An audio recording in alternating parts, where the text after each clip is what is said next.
So guys ஓவராலாக பார்க்க ஆரம்பிச்சிடலாம். ஸோ நாளைக்கு சாட்டர்டே நைட் மெயின் ஈவெண்ட் நடக்க போது. ஸோ சாட்டர்டே நைட் மெயின் ஈவெண்ட்டோட ஃபுல் ப்ரிவியூ வந்து பார்த்தீங்கன்னா பார்த்துலாம். மேட்ச் கார்டு ப்ரெடிக்ஷன்ஸ் எல்லாத்தையுமே வந்து பார்த்தீங்கன்னா பார்த்துலாம். ஷார்ட் வீடியோவாக தான் இருக்கும். ஸோ ஷார்ட் அண்ட் ஸ்வீட் வந்து பார்த்தீங்கன்னா சொல்லிவிட்டு கிளம்பிடலாம். ஸோ இப்போதைக்கு கரண்ட்டாக நம்ம வீடியோக்குள்ள ஸோ கைஸ் டேட் அண்ட் டைமை பொறுத்த வரைக்கும் நாளைக்கு சண்டே வந்து பார்த்தீங்கன்னா நடக்க போது. Sunday morning 5:30 live stream start ஆயிரும்ன்றதை மென்ஷன் பண்ணியிருக்காங்க. ஸோ நெட்ஃப்ளிக்ஸில் தான் பார்க்குற மாதிரி இருக்குது. ஸோ அந்த மாதிரி வந்து பார்த்தீங்கன்னா கன்ஃபார்ம் பண்ணியிருக்காங்க டேட் அண்ட் டைமை பொறுத்த வரைக்கும். கைஸ் ஓவராலாக பார்த்தோம்னா மொத்தம் 4 மேட்சஸ் வந்து பார்த்தீங்கன்னா கன்ஃபார்ம் பண்ணியிருக்காங்க. 4 மேட்சஸ் போக ஒரு செக்மெண்ட் நடக்கும்ன்ற மாதிரி வந்து பார்த்தீங்கன்னா சொல்லியிருந்தாங்க. அது மாதிரி செக்மெண்ட்டை பொறுத்த வரைக்கும் நம்மளுடைய world wide champion Roman Reigns பார்த்தீங்கன்னா இருக்க போறாரு. கூடவே வந்து பார்த்தீங்கன்னா NBA செலிபிரிட்டியான ஜாலின் பார்னோ வந்து பேர்சனோ வந்து பார்த்தீங்கன்னா இருக்க போறாருன்ற மாதிரி வந்து பார்த்தீங்கன்னா நேம் பண்ணியிருந்தாங்க. இந்த செக்மெண்ட்டை பற்றி பெருசாக வந்து பார்த்தீங்கன்னா எந்த ஒரு உடன்பாடும் இல்லை. இது ஒரு பேசிக்காக வந்து பார்த்தீங்கன்னா ஒரு நார்மல் செக்மெண்ட்டாக தான் இருக்கும்னு நினைக்கிறேன். பெரிய லெவலில் இதில் ஸ்டோரி லைன் இன்வால்மெண்ட் எனக்கு தெரிஞ்சு எதுவும் பெருசாக இருக்கிறதுக்கான வாய்ப்பு ரொம்ப கம்மி தான். அண்ட் ஆல்சோ மேட்சஸை பொறுத்த வரைக்கும் 4 மேட்சஸ் வந்து பார்த்தீங்கன்னா கன்ஃபார்ம் பண்ணியிருக்காங்க. 4ல் வந்து பார்த்தீங்கன்னா 2 விமன்ஸ் மேட்ச் 2 மென்ஸ் மேட்ச் வந்து பார்த்தீங்கன்னா கன்ஃபார்ம் பண்ணியிருக்காங்க. அதர்வைஸ் ஃபர்ஸ்ட் மேட்சை பொறுத்த வரைக்கும் பேலி வர்சஸ் லைரா வெல்கரியாக்கான மேட்ச். இந்த மேட்சை பொறுத்த வரைக்கும் எனக்கு தெரிஞ்சு ஒரு மேட்சோட நிற்கப்படுறது கிடையாது. இந்த மேட்ச் வந்து பார்த்தீங்கன்னா சம்மர்ஸ்லாம்லேயே வந்து பார்த்தீங்கன்னா ஒரு ரீமேட்சாக நடக்கிறதுக்கான பாசிபிலிட்டிஸ் இருக்குது என்ன பொறுத்த வரைக்கும். அதர்வைஸ் இந்த இடத்துல வந்து பார்த்தீங்கன்னா ஹீலானா நம்ம லைரா வெல்கரியாவே வின் பண்ணுறதுக்கான பாசிபிலிட்டிஸ் இருக்குது. ஏன்னா லைரா வெல்கரியா வின் பண்ணால் தான் அப்கமிங் வந்து பார்த்தீங்கன்னா பேலி ஃபேஸ் ரன் பண்ணுறாங்க. ஸோ அப்கமிங் வந்து பார்த்தீங்கன்னா இவங்க வந்து ஸ்டோரி லைன் டெவலப் பண்ணி இன்னொரு மேட்சை வந்து பார்த்தீங்கன்னா பார்க்கறதுக்கான பாசிபிலிட்டிஸ் இருக்குது. ஒரு 2-3 மேட்ச் வச்சு ரப்படி அடிச்சு தான் இந்த ஸ்டோரி லைனை முடிப்பாங்க என்ன பொறுத்த. அதர்வைஸ் என்னோட ஒப்பீனியனை பொறுத்த வரைக்கும் ஸோ லைரா வெல்கரியா தான் இந்த மேட்ச்சில் வந்து பார்த்தீங்கன்னா வின் பண்ண போகிறாங்க. ரெண்டாவது வந்து பார்த்தீங்கன்னா டான் ஓசன் வர்சஸ் ஜேடி மெக்டொனால்டுக்கான நோ டிஸ்குவாலிஃபிகேஷன் மேட்ச்.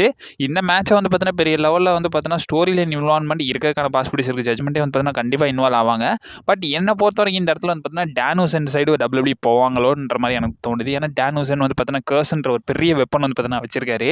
ஸோ அவருடைய மேட்சஸ் எல்லாமே வந்து பார்த்தீங்கன்னா என்டர்டைனிங்காக போகுதுன்ற நிலைமையில கண்டிப்பாக என்னை பொறுத்த வரைக்கும் டான் ஓசன் பக்கம் போவாங்கன்னு நினைக்கிறேன். இது லாஜிக்காக இருக்காது. பட் ஜேடி மெக்டொனால்டு வின் பண்ண வச்சா நல்ல விஷயம் தான். பட் இது ஒரு ஸ்டோரி லைனை வந்து பார்த்தீங்கன்னா அப்படியே கொண்டு போகணுன்ற மாதிரி பார்க்கும்போது ஸோ கண்டிப்பாக இவங்க 2 பேருக்கும் ஒரு மேட்ச் தான் வந்து பார்த்தீங்கன்னா இருக்கும். ஸோ ஜட்மெண்ட்டே கூட அப்கமிங் நம்ம டாமினிக் கூடயோ அடுத்து நம்ம யார் கூட பண்ணுறாங்க அந்த பொறுமையாக வெயிட் பண்ணி தான் பார்க்கணும்.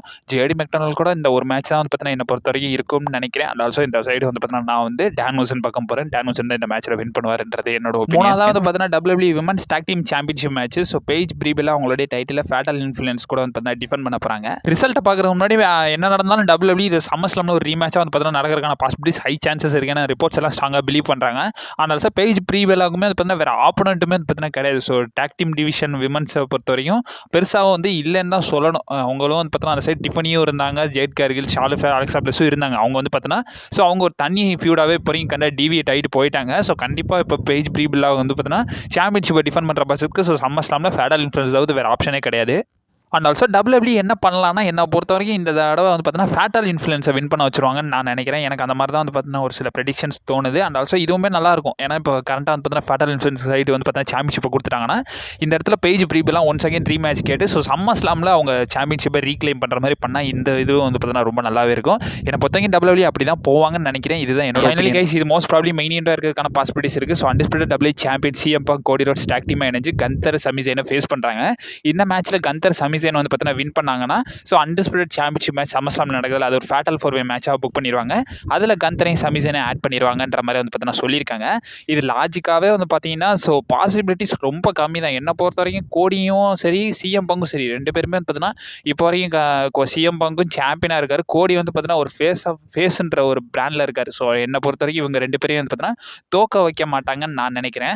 கந்தர் அவ்வளோதான் முடிச்சு விட்டானுங்க. ஸோ சமிசேனையுமே வந்து பார்த்தீங்கன்னா அப்பப்போ ஸோ ஒரு ஊர்கா மாதிரி தான் வந்து பார்த்தீங்கன்னா வச்சிருந்தானுங்க. கந்தரை கூட விட்டுருங்க. கந்தருக்கு கூட சமிசேனை சம்மர்ஸ்லாமில் வந்து பார்த்தீங்கன்னா மேட்சப் பண்ணிடுவாங்க நிக்கல்டிஸை வச்சு.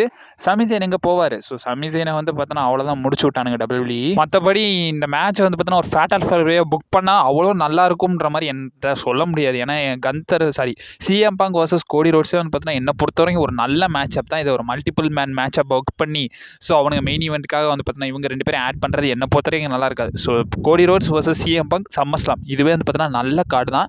இதுக்கு மேலே இந்த மேட்ச்சில் ஸ்டிபுலேஷன் ஆட் பண்ணுறன்ற பேரில் ஸோ நிறைய பேரை கொண்டு வரன்ற பேரில் இதை சொதப்ப வேணாம்னு நான் நினைக்கிறேன்.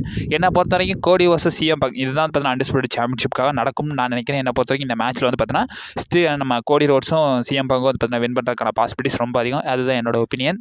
ஸோ இதை பற்றி உங்களோட ஒப்பீனியன் என்னன்றதை மறக்காம கமெண்ட் பாக்ஸில் வந்து பார்த்தீங்கன்னா மென்ஷன் பண்ணி விடுங்க. ஸோ அப்போ அப்டேட்ஸ் வந்துக்கினே இருக்கும். நீ மறக்காம நம்ம சேனலில் ஸ்டே பண்ணிடுங்க. And also stay safe. வரட்டா.